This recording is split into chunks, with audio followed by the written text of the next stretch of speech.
During the day, the smugglers would walk around the warehouse, smacking some of the women on the backside with a stick. When they felt this stick, that was it. They knew they'd been chosen, and so did their husbands.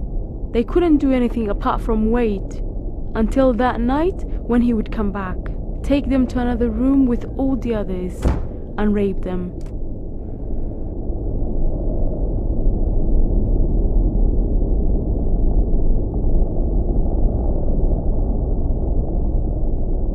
One night, the smugglers got into a huge gunfight.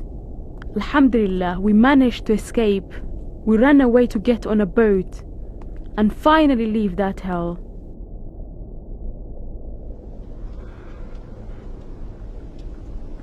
There were about 140 people on the blow-up boat. I was so happy. Of course I was praying we would get to safety, but I knew the worst thing that could happen was only death, and that was a better option than Libya. Then we ran out of fuel, and the Libyan Coast Guard found us, and they forced us to get on their boat.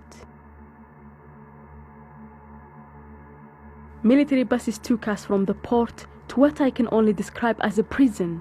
It was called the Tariq al-Sikka Detention Center.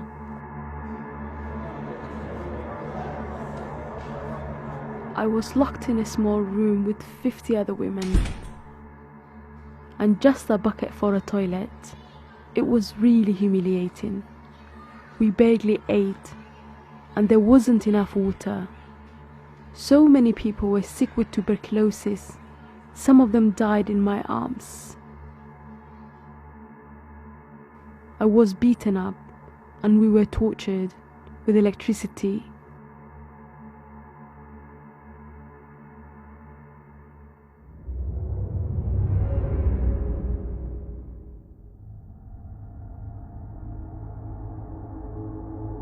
And we were told it would be our turn to leave next. So when the new list came out, Mohammed asked me to go and check it, but our names weren't there. I had to tell him that we had been passed over again. So many people who came in after us had already left. Mohammed was so upset and confused. It was just before early evening prayers when it happened. I saw Mohammed. He was burned. I was told he had covered himself in petrol and set himself on fire.